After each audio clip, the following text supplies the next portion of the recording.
Hi, this is Anjana Shankar and welcome to Khaleej Times. Today I have with me Professor Adam Chmovisky from the College of Humanities and Social Sciences at the Zayed University, Abu Dhabi. We are going to talk about the Master of Diplomacy and International Affairs. That's a course offered by the Zayed University. Welcome, Professor Adam. Thank you so much. Hi. Thank you for being with us. And to start with, let me introduce you to our audience. Professor Adam is a former ambassador. He was served as an ambassador of Poland to the UAE between 2011 and 2015. He was the counselor to the Prime Minister of Poland, responsible for foreign policy, especially the Middle East. In 2011, he was the European Union representative in the UAE. He has worked with many international working groups that has dealt with the crisis in Afghanistan and Syria in the past. In 2016, Professor Adam acted as senior advisor to the UAE Minister of State for International Cooperation, responsible for Expo 2020. Welcome, Professor Adam. So you are someone who has always mixed diplomacy and academics. So let me start by asking you, how do you see the world of diplomacy has changed in the recent past? Yes, thank you so much for our meeting, and I have great opportunity and to share my my knowledge, my experience, and especially to meet you today. Diplomacy tools are changing in recent years because of interconnected hybrid international relations and the need to face current global challenge. I think one thing that this pandemic has taught us is that the world is so interdependent, interconnected, as you said. How relevant or how important, how crucial are for countries to nurture their international relations, especially in the context of all the global challenges that they have to deal with together? The current time, pandemic time, demonstrated and attract more attract our attention that we are interconnected, interconnected and interdependent, and we are, I think, and according to my observation, also my activities and my research. We are much more aware that we need to create a world interdependent effective network, which should include national diplomatic service, international organization, local authorities, leaders of social groups, including religious, non-governmental organizations, business leaders. Only in this way we can to meet the current and coming challenge. That's so true. As you said, the pandemic has taught us unless everyone is safe, nobody is safe, right? So, in the context of international relations, we have been talking about globalization. It's been happening and changing our lives around us since decades. But how has that evolved over the years? And how do you think, where do you think it's going in future? So now the global system of international relations built on the European Westphalian model has been undergoing fundamental transformations. The period of the fourth industrial revolutions brings new challenge and new communication as well as cooperation tools. In this process, there is an increasing interdependence between the system participants. At the same time, there is a growing strive for a new hegemony. And on the other hand, the issue of international anarchy remained relevant within a system of increasing economic interdependence.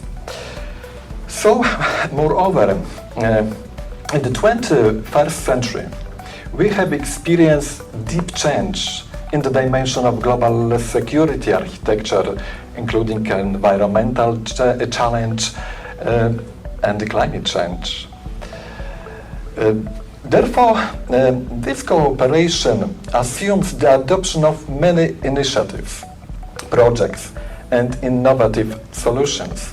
You spoke about the various challenges that world nations are facing, and I would like to ask you about the UN Sustainable Development Goals, the SDGs for 2030. How do you look at how countries are coming together to address that pressing issue? Yes, Sustainable Development Goals address key global, current and future challenge, a fundamental issue for all countries, regions and the world, including the implementation of the Sustainable Development Goals, is peace, based on a stable global security structure.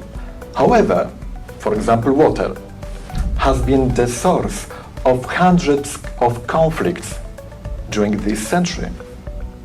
Therefore, many international entities, including international organizations, undertook joint initiatives to avoid this risk. United Nations, moreover, has defined water challenge as one of the most significant global challenge. According to data from the United Nations, over 2 billion people worldwide experience a water shortage. By 2030, due to the increasing effects of climate change and the lack of enough fresh water, there will be a large human migration of up to 700 million. By 2040, 25% of children under the 18 age worldwide will experience an extreme fresh water shortage. Moreover, increasing water pollution, including chemicals, is causing many infectious diseases. According to the United Nations Food Programme, 957 million people across 93 countries do not have enough to eat. So, assessing the achievement of the United Nations 2030 Agenda, Sustainable Development Goals, so far, it should be noted that we are far from satisfactory. Therefore, to reach a stable, sustainable new structure of international relations, including global security architecture, the world needs the effective implementation of the United Nations Agenda 2030 Sustainable Development Goals. To achieve this, we need a network, a strong, multi-level and multi-dimensional global cooperation. So we have the fourth industrial revolution and at the same time more challenge for human well-being and even survival. Therefore, human should be the center point of any development. Professor, you spoke about a range of challenges, whether it is the climate change, food security, global warming, and how important the SDGs are. See, UAE has pledged to reach net zero carbon, and the country is working towards that. Various initiatives have already been announced. How do you think the UAE's efforts to fulfill the SDGs, and how do you evaluate that? At the beginning, I want to mention, to attract your attention that due to immigration, the United Arab Emirates has one of the highest increase in the world population. As a result, the very fast the development of cities. Therefore, of course, the UAE authorities, to protect the environment and strive to increase the quality of life, have decided to implement programs for sustainable cities, for example. One of the examples is the Estidama program. Estidama in Arabic language means sustainable development, which is a key element of Abu Dhabi Vision 2030, providing the highest green standards in the design, construction and management of buildings and communities. Moreover, Estidama is one of the first such programs for sustainable development in the Middle East. So to strengthen the UAE policy and strategy on climate change, environment and sustainable development, in 2016, the UAE has established the Council on Climate Change and Environment. And in the international arena, it is responsible for representing the UAE and conducting regional and global negotiations. In 2017, to effectively achieve global goals, the UAE authorities established a national committee for sustainable development goals, which included 17 governmental institutions. The head of the committee has been Her Excellency Rima Al-Hashimi, the Minister of State for International Cooperation and Director General of Dubai Expo 2020. The committee aims to coordinate and monitor activities in fulfilling strategic tasks related to sustainable development, both locally and internationally.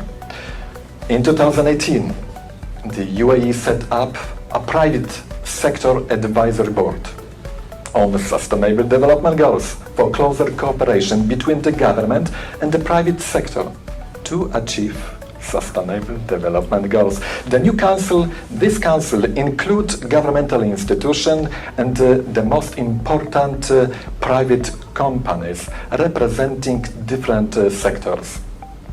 One of the largest part of the global population is the youth, of 1.8 billion people. Yeah, and UAE is betting big on the on the youth Yes. and their power to transform the world for Yes. better. So I think it's very important, not just for UAE, for every country. Is there's a lot of talk about sustainability, but walking the talk, that is what UAE is doing. So that's a great example. But since you mentioned Expo 2020, I definitely have to ask you about, because you are in the committee and you are an advisor for the UAE government for organizing Expo 2020.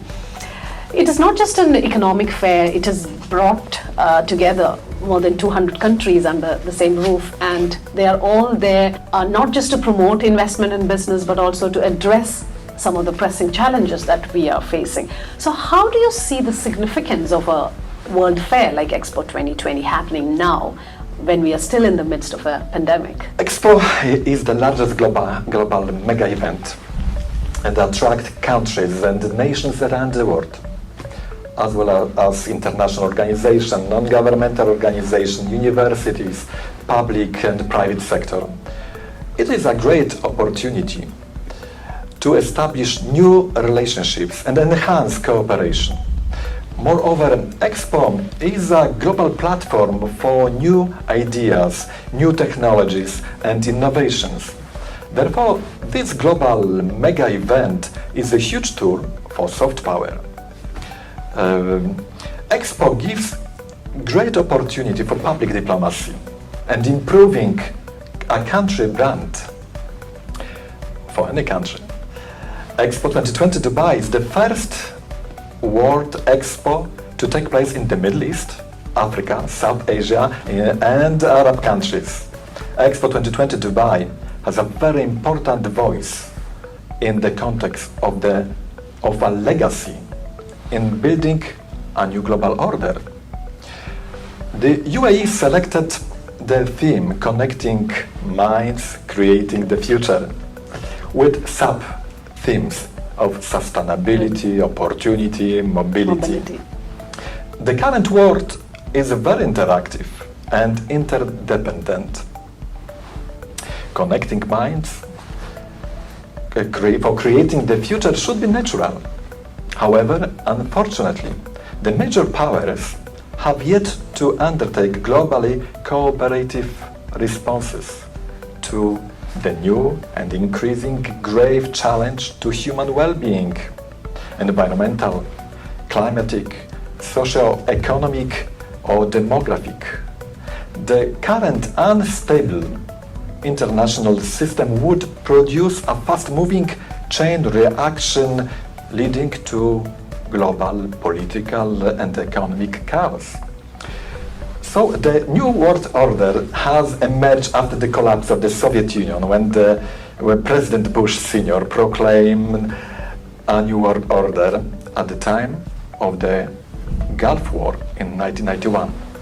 Now, 30 years after that, in 2021, we need connecting minds, creating the future to free the world of wars and political strife and its promises to eradicate poverty, disease, and hunger.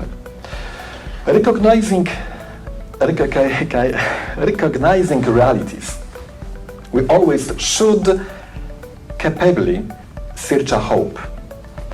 In the past 2 years, the UAE has welcomed the Catholic Church, Pope Francis, for the first ever papal visit to the country, signed the Human Fraternity document, started building the interfaith complex Abrahamic Family House, and inked the Abraham Accords, which normalized diplomatic relations with Israel. A few days ago, at Expo 2020 Dubai, we had the Global Interfaith Summit. As part of the Tolerance and Inclusivity Week that we had. So exactly going back to how you walk the talk on whether it is sustainability goals or tolerance and inclusivity. And definitely Expo is becoming a platform, a beacon to promote all of that. You know, in diplomacy, now there's a big push for more and more women to enter, diplomacy as a career. So how do you look at women changing the contours of diplomacy, and how is it going to benefit the international community if there are more women in peace negotiations, more women as diplomats? How do you look at that as a former diplomat? By the way, I visit a women pavilion at Expo 2020. I'm so happy. UAE is great, by the way, example of a woman at the highest position and also in diplomacy. By the way, now we have just fresh nominated ambassador of UAE ambassador in Poland, a woman, Mazjuna. Yes. Definitely, and my experience also with my master students, I have most of students are women representing huge ambition and to be ready to be added value for UAE development. And from my perspective, my point of view, and regarding to negotiation, regarding peace and other diplomatic activities, I'm sure that we need more and more women. They provide more.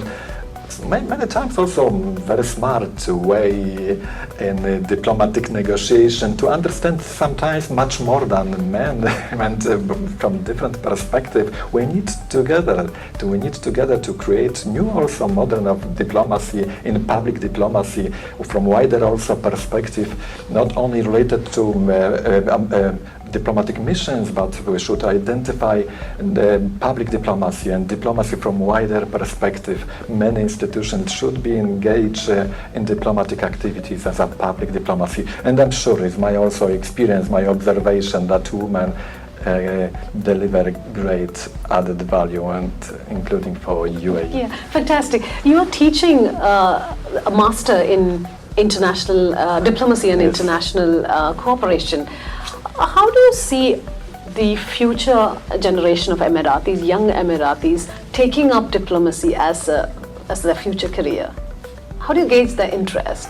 And how important is that for this young nation? Yes.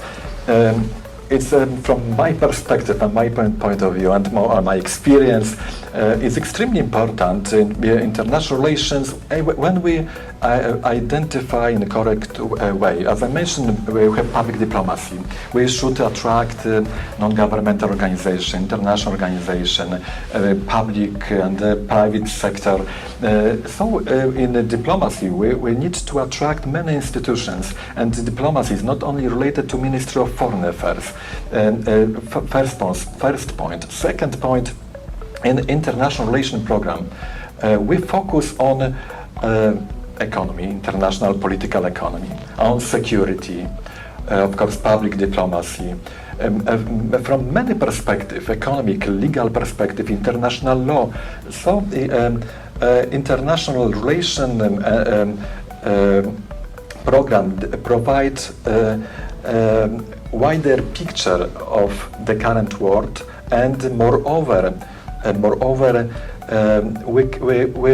we can try to identify coming challenge. Is extremely important for anybody, any activities, business activity.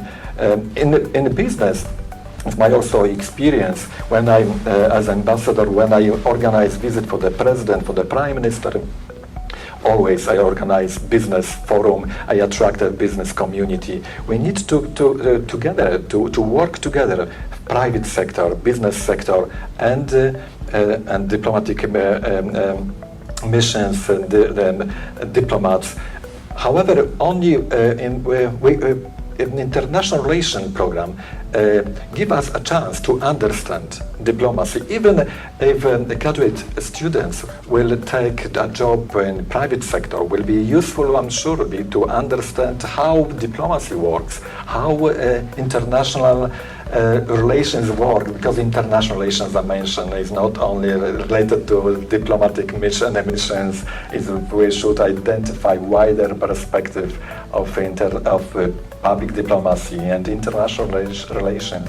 Yeah, that's fantastic, and let's hope Zayed University will produce more diplomats and ministers for the UAE, and of course with people like you, veterans like you, who would bring not just the textbook knowledge for students, but your real life experiences from the world of diplomacy.